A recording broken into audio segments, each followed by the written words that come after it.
Welcome back to Business Week here on Arise News. Now, global trade is entering a new era, but one major question is, where does Africa stand in all of it? Well, right now, the continent is positioning itself to play a bigger role through both more intra and international trade, stronger financial systems, and more manufacturing.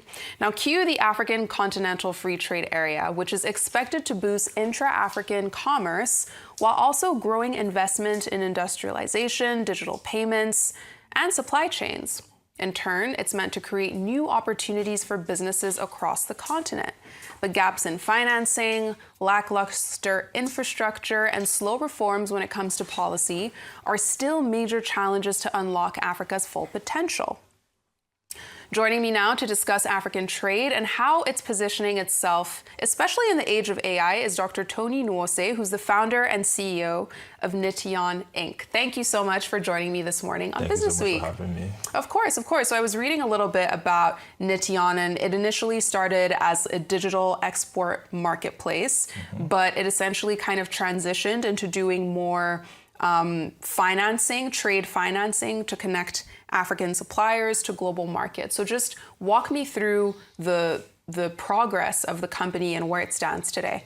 Okay, so interestingly, we started off as just a marketplace because we felt like the first solution that we needed to solve was access to market. So at the bigger scale, the global market is quite different from how trade is done in the local market, which is within Nigeria. So being able to connect Nigerian manufacturers to global buyers was a major first step. But then we now face the bottleneck of these buyers basically now want to access products, but the manufacturers don't have the capacity to produce as much as they expect. So now if they go to commercial bank, there's a long process for that. If they go to banks that are available, it's a very tedious process. So we thought about it and said, okay, do you know what, why not just build something we call the African Trade Center, or we call the Manufacturers Bank. So it's a bank tailored for manufacturers that we were providing them with trade finance, Sharia credit, infrastructure credit, allowing them to not just have access to market, but access to capital, because you can't run one without the other. So that was basically how we went into providing trade finance for manufacturers in order to increase production value and increase the capacity of African manufacturers, especially Nigerian manufacturers. And so that marketplace, does it still exist, or is the focus fully on being the financial aspect of it? Yeah, so the marketplace still exists. Okay. It's still our major product. Okay. We have just layered on a banking solution to kind of allow it to serve two products. So the first product is access to markets, and then if a supply has to be fulfilled, you then come to the banking solution and say, oh, I have an existing order I need to fulfill. Can you give me access to credit? And then we kind of solve that problem. So what we're doing is we want manufacturers to focus on production while we hand access to market and access to capital. So that way it's easier for them to just do production, and then we do the rest for them. So what's interesting is that, you know, in your background, you grew up around agriculture, you later worked in tech, Google. You know, how would you say that your background essentially led you to creating what this is today? So interestingly, my grandfather used to be one of Nigeria's largest exporters of cocoa. So I come from a farming background. So I grew up running around the fields of a plantation. And so I saw some of the issues that he faced. So despite he was a major supplier of cocoa to a lot of the chocolate brands that we know in the UK, he wasn't averaging, making a lot of money at the end of the day because he was exporting raw cocoa. So then going to the UK, doing my master's, and then also working at Google also showed me, how the other market is seeing things. So the global market is having issues accessing African products. So it goes both ways. So I decided, rather than work at Google, let me come back to Nigeria and kind of face this. People called it crazy initially, but at the end of the day, it's what brings you the most value that matters to you the most. So we decided to come back to Nigeria, me and my co-founder, and we decided to sort of solve that problem. So we already had agriculture background, meaning that it was easy for us to have access to large-scale manufacturers. And we already had technical background to build out some of the most sophisticated technology in the space. Being that we built an enterprise marketplace, then also went ahead to build a manufacturer's bank, and then built a solution that allows us to track the products as they move, which is logistics. So now Niteon is currently 3 major solutions: banking, access to market, logistics, and they are all controlled, automated by an AI that we built internally, which is called Kunte. So for us, the idea is that you can't necessarily solve this problem if you're not looking at it from an infrastructure perspective. So you must solve the bottleneck first and then look for a way to optimize the entire solution. So that's how basically built what we have today as Niteon. And to your point, Africa produces some of the world's most valuable commodities, but a lot of producers still have that struggle, like, what you were speaking about, to connect to global markets and get that financing. Who is responsible for that? So a major responsibility behind that is that a lot of African manufacturers or Nigerian manufacturers don't necessarily understand what is required for international trade. So they've been producing for years and they've been producing at a quality that is comfortable within the Nigerian market. But then when you're exporting to the US or to the UK, there are certain requirements, there are certain standards that are expected. So let's say the average Nigerian manufacturer doesn't have an idea of what is expected when it comes to exporting. So when you try to push global export for a local manufacturer, it's difficult because they have to start thinking of new ways to produce to meet international standards of quality. They have to think about documentation, they have to think about the entire process. So it's quite heavy at first. But what we've done is that over the last 2 years, we have over 50,000 manufacturers selling to or suppliers within the agriculture, textile, and commodity space. And what we've done is that we've upskilled them. So most of them started off with just being a local supplier, but now they've been able to get their FDA license, they've been able to have access to global markets where we are. Because as a company, we're currently in the US, the UK, the Middle East, which is Qatar, and then South Asia, which is Pakistan. So those are the 4 major markets that we export to currently. And we've been able to upscale them to see access to those markets faster than if they had to do it by themselves. So a lot of it has to do with working with those manufacturers and upscaling them. And just, briefly, is there any role you think state or federal governments should play in creating more awareness or understanding of how producers here can export internationally? Definitely. Or is it not? Okay. Yeah, definitely. So a lot of the reforms that we are seeing currently is because there's a lot of tax incentives, there's a lot of write-offs in terms of exports. There's a lot of, if you're basically exporting from Nigeria, there's a lot of write-offs, at the ports. And then even if you're importing agricultural equipment, there's a lot of write-offs even at the port as well. So a lot of government reforms are working towards systematically automating how these manufacturers can produce faster. So, and a good policy that has been placed is the policy which is preventing Nigerian manufacturers from exporting raw products. So that's a very good policy that helps us to say, okay, do you know what? We are cutting off on raw export. We want to see how we can increase value. So rather than exporting a raw cocoa or exporting raw sesame seed, then you produce it or you process it either to grain or powdered form, which increases the value. So let's say a 1 kg bag of sesame seed is about $10. But then if you look at a processed version of it, which is the powdered or the grain version, is about $65. So it's a massive gap, all because of you added a bit of value. So that's some reform that we are seeing that's actually going to help a lot.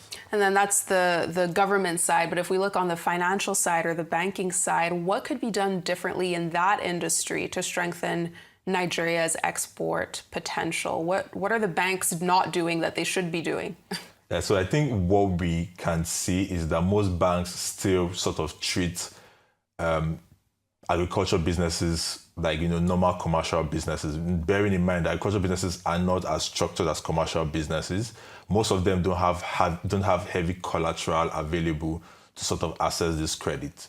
So what we've seen is that, for example, now BOI has some of the systems in place to help agricultural businesses, but it's not sustainable enough because there's so much demand that even if you offer infrastructure credit, how many businesses have the capacity to meet that requirement?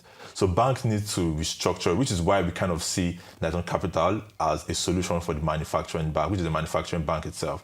Because at the end of the day, these manufacturers don't have collateral to provide, for you to get access, for them to have access to capital. So being able to structure it in a way whereby it's a trade finance, and then we have access to the market. So we control the market in a way whereby we can provide you finance, bearing in mind that it's an invoice on an already existing order. So the bank needs to rethink how they position themselves for agricultural businesses, because it doesn't have to be collateral based, but it should be based off of how much have you done, what's the transaction base, and that should allow, at least give them the capacity to see potential for these businesses having access to capital or having access to credit at whatever level, either at an early level whereby they need it to produce, or at the level whereby they need to move from raw production to processing. Because eventually we need to have processing plants in some of these large-scale producing regions. So, for example, if there's a sesame seed region, we have a sesame processing plant. If there's a cocoa region, we have a cocoa processing plant. That way, there is the value increases. And this can be financed as an infrastructure credit.